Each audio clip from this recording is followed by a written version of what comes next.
Welcome to chapter 2 of my Noveske 300 Blackout build. My first video I just showed you my lower receiver when I first got it. And now I've added some parts to my lower receiver. So this video will just go over the parts. Give you a quick look right here. And I got a new camera, so hopefully the quality is better now. I think the other video I did was on my iPhone. And my other digital camera was broken or missing, so I got this Sony Cybershot Ch.2.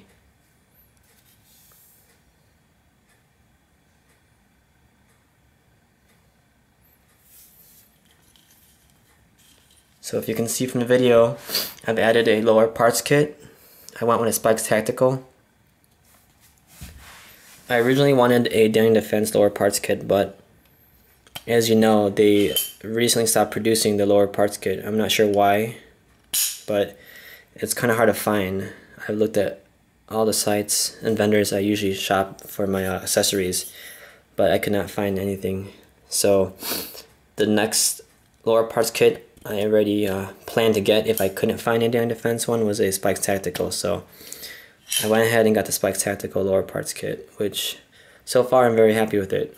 There's not much difference at all, actually. I don't notice any difference at all. It's the same thing pretty much, but the only thing I've noticed is my safety selector. Going to fire is easy, but when I go to safe, it is really stiff. I know it's pretty much due to the spring. If I can just get a different spring, a shorter spring, that would be better, but I don't really care though, it's fine, because I'm going to replace it with a Battle Arms Ambi Safety anyways. The trigger feels good. It feels just like any other trigger, mil-spec trigger. The pivot pins are just perfect. It's not too loose and not too tight. I don't like the ones where you actually have to seriously use a tool to pop the pins out, because that's kind of hard to do if you're just at the range or whatever and you really want to take your AR apart and you need a tool to really push it apart. But as long as you can get it off with your fingertips, I like it that way. As for the bolt release, I left it empty because I want to put a phase 5 bolt release there.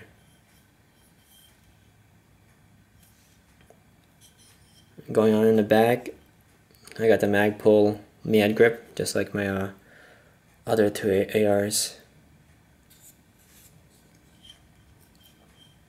And I actually tried, the grip I chose was just the plain grip. I have the other two grips where there's a bump on the front, like a little serration for your hands, but this one I just chose it to be different, just to see how it is.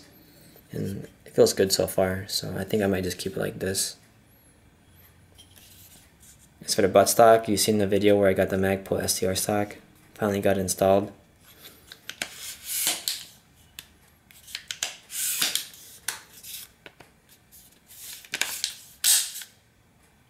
And there is no wiggle whatsoever.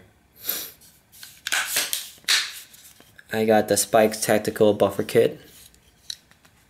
It comes with a ST2, the ST12 or 2, or yeah, ST2 I mean, buffer, and it comes with the buffer tube as well, and the spring and the castle nut and extension plate. But I actually replaced my extension plate with a Noveske QD plate.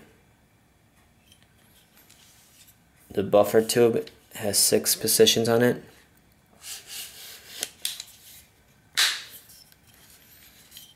And I also use the same buffer kit on my AR-15 build, the one on the right, and I liked it so much, so I went ahead and got the spikes. But it's very hard to find. Aim Surplus had it on stock. I had an email notification, and as soon as I got the email, I bought it, and then I think an hour later it was already sold out. So I got it for $59 shipped from Aim Surplus. So if you guys are looking for it, just go on Aim Surplus, and they have one of the best deals for almost all accessories because they include free shipping and most of their parts. So, and they have really quick shipping too.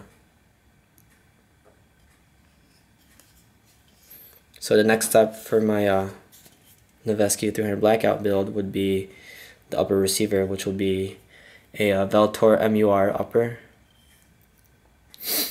And then I should have waited to install my lower parts kit because I want to paint this lower receiver in Aluma 2 Coyote, which is the best match for Magpul's FDE.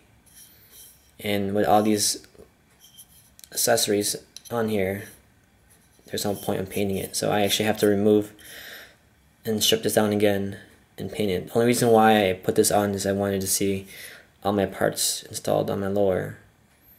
And Brownells was out of stock on the Aluma 2 for weeks now. I called actually, and the lady told me that it'll be available at the end of the month. So I mean, I have to wait another like couple weeks, which is too long.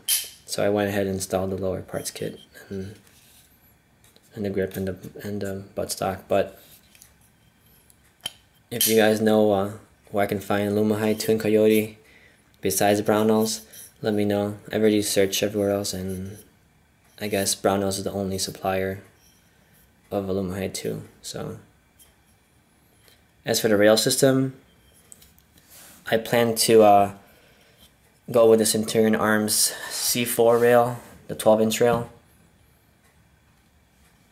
because it reminds me of a DD light rail, and both my rails on both my other rifles are DD, so you can't go wrong with the Rainier Arms. And I've heard good reviews about that rail, so I'm planning to get that rail. And it's also a little cheaper than the Daniel Defense rail, so that's a plus. As for the compensator or flash hider, I'm looking at the battle comp. I have a battle comp on my AR, and for the last year or so I love it, so I'm probably gonna go with that.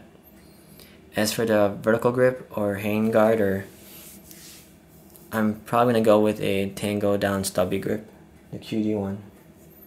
I've always wanted that grip, but I just got the Magpul grip instead for my AR, the vertical grip. But the stubby one looks nice. As for the optic, I really want the Ch.2 SRS, which is a very nice optic. It's a little cheaper, I mean a little bit more than the Aimpoint M4S with the mount, and it looks like it has better eye relief too. And I looked at reviews about it, and a lot of people have liked that optic, but hopefully the price can go down a little bit more before I actually plan to get that optic. For the barrel, well, I live in a state where I can't own an SPI, so that kind of defeats the purpose of having a 300 Blackout, but it's okay because I still want to build it anyways. And I'm looking at a Noveske 14.5-inch barrel, which would complement the lower receiver very well. If I can't get that barrel, or if it's out of stock, the only other option I was looking at is a Rainier Arms 14.5-inch Ultra Match barrel, which is a very nice barrel too, and it's a little cheaper than the Noveske barrel. So I think that's about it. So I will make chapter 3 when I have all my parts either painted or assembled. So I'm gonna wait till I get the Aluma 2 Coyote in stock, or somehow get it, and then paint my lower and my upper and my rail, and hopefully chapter 3 will be pretty much my whole rifle assembled or close to being assembled. And then chapter 4 would be kind of like bringing it to the range or something like that, or test fire it, and that'll be it then. So stay tuned, and I'll let you guys know, or I'll make another video. If you guys have any questions or comments, feel free to just post away and let me know what you guys think, or any suggestions that could help this build.